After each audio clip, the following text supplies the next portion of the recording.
안녕하세요. 팝콘심리의 지니. 연희입니다.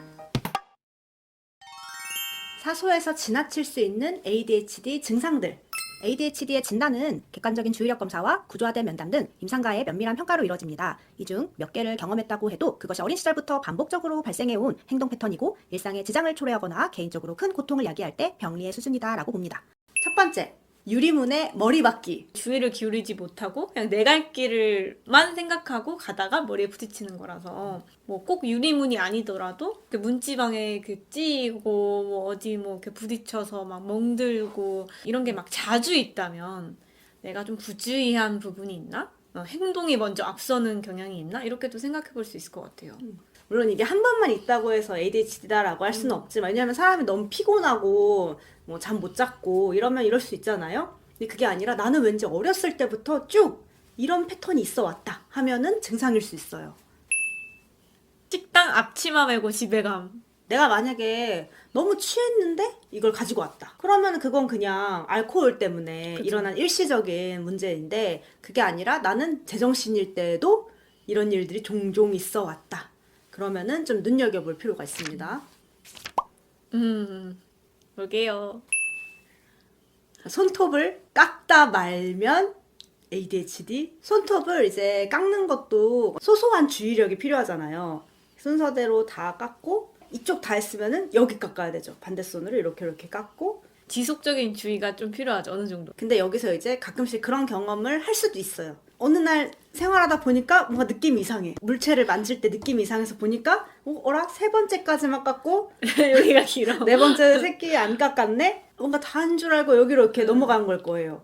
기억이 안 나지만. 이게 기억이 나지 않는다는 것도 부주의했다는 거거든요. 그 순간에. 기억력이 안 좋아라고 말하는 것 중에 사실은 주의를 못 기울여서 내가 기억하지 못하는 게 많아요. 특히 세부상일 경우에.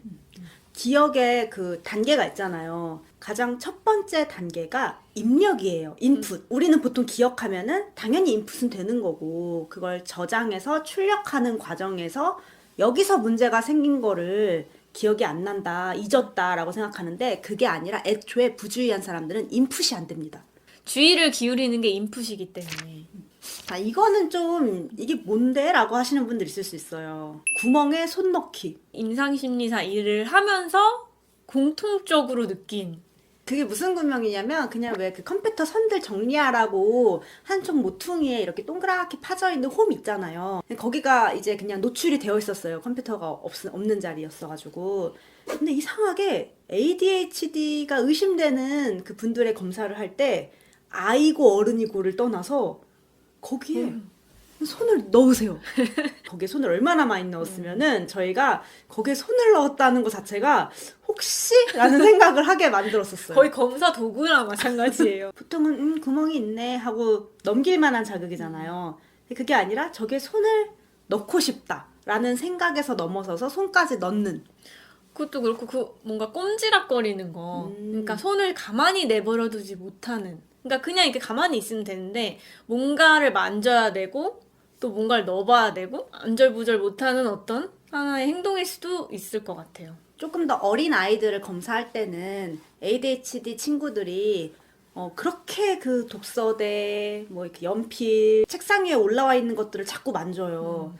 근데 이제 나이가 들고 청소년 되고 이제 성인이신 분들이 오실 때는 그렇게까지 대놓고 만지진 않으세요. 사회화가 되셔가지고, 그쵸. 그런 건 좀 부적절해 보일 수 있다라는 거를 아셔서 막 만지작거리진 않는데, 그 대신 이제 자기 손을 만진다든지, 종이가 있으면 종이 끄트머리를 계속 굴리신다든지, 물질적인 게 없으면 본인의 머리카락이라도 만지고 있다던가. 네. 어쨌든 손을 꼼지락거리는 것도 ADHD의 대표적인 증상인데, 이거는 이제 글을 쓸 때 알 수 있는 건데요. 글을 쓸 때 막 칸이나 줄이 계속 모자라는 거. 우리가 무슨 말을 쓸지 생각을 하고 그 다음에 쓰잖아요. 그러면 이제 그냥 자동적으로 계획을 하면서 쓰게 돼요. 그러니까 ADHD의 증상 중에 하나가 일을 체계적으로 계획적으로 처리를 못한다, 이게 있어요. 생각나는 대로 막 쓰다가 뒤에 가서 이만큼밖에 안 남아가지고 작게 쓰고. 그림 같은 거 그릴 때도 머리부터 발끝까지 다 그리려고 했는데 이제 머리를 너무 크게 그려버려서 이제 발은 그냥 이렇게 작게 마무리를 한다던가. 이거는 또 뭐냐면, 어떤 시간이 있는 과제를 할 때요. 이거 언제 끝나요? 혹시 몇 개 남았어요? 자꾸 물어보고 싶은 충동이 들고 실제로 물어보고. 특히 이제 머리를 써야 되거나 집중을 요하는 과제를 피하는 게 어떤 ADHD의 증상 중에 하나인데요. 그러기 때문에 일단 빨리 끝내고 싶기도 하고 언제 끝나는지 알고 싶고 약간 참기가 어려운 느낌이 계속 드시는 거죠.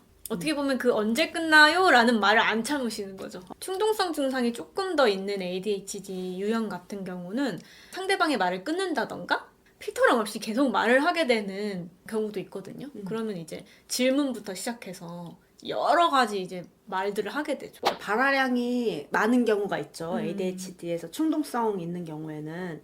그래서 성인이 ADHD다라고 해서 왔을 때는 조증인가?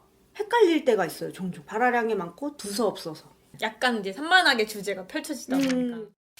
이거는 사회생활에서 되게 ADHD가 손해보는 부분인데요. 이중 약속을 실수로 잡는 거. 시간 관리 같은 경우도 굉장히 체계화가 필요한 일이기 때문에 언제 내가 어떤 일정을 잡았고 이 일정은 뭐 몇 분 만에 몇 시간 만에 끝날 일정이니까 이 다음으로 잡아야지 뭐 이런 것도 사실 체계화의 일부이잖아요. 근데 이런 것들이 좀 안 되다 보면은 겹쳐서 잡게 되거나 나는 될 줄 알았는데 어떻게 보니까 이중 약속이 돼서 다른 사람들에게 실망을 끼치거나 ADHD 증상이 본인이 이제 뭔가를 활동을 하면은 그거가 걸리는 시간을 되게 과소 추정한다는 얘기가 있어요. 아침에 준비하는 시간도 나는 30분이면 되겠지? 하고 이제 30분 전에 일어나는데 40분이 걸려버리니까 맨날 뛰고. 이거는 많은 분들이 이게 ADHD야? 오히려 ADHD랑 반대 아니야? 라고 생각할 수 있는데요. 바로 메모나 기록을 과도하게 하는 거. ADHD를 가진 분들이 자기 증상을 극복하기 위해서 어떤 보상 전략, 그걸 보완하기 위해서 하는 방법이에요. 그러다가 그게 이제 습관이 돼버린 거죠, 그 사람의. 메모를 되게 사소한 것까지 다 하는 경우가 있어요. 그래서 진짜 다른 사람이 봤을 때는 와, 너무 꼼꼼하다, 철두철미하다 라고 생각을 할 수 있는데 알고 보면은 어렸을 때부터 하도 놓치는 게 많고 적지 않으면은 다 까먹고 기억이 안 나니까 그렇지 않기 위해서 오히려 반대로 강박처럼 이렇게 메모를 하는 습관이 생겼을 수 있어요. 오히려 완벽주의 성향이 있을 수도 있죠. 맞아요. ADHD인데 성격적으로 완벽주의가 오히려 반대적으로 생길 수가 있어요. 근데 사실은 이 보상 전략이 그래서 나쁘다는 거는 아니죠. 왜냐면 이거를 보완하기 위해서 애써오고 노력해온 흔적들이다 보니까 사실 대단한 거죠. 이걸 습관으로 만들기까지 엄청난 노력이 있었을 테니까. 만약에 지금까지 저희가 얘기한 것들 중에 너무 많이 공감이 된다.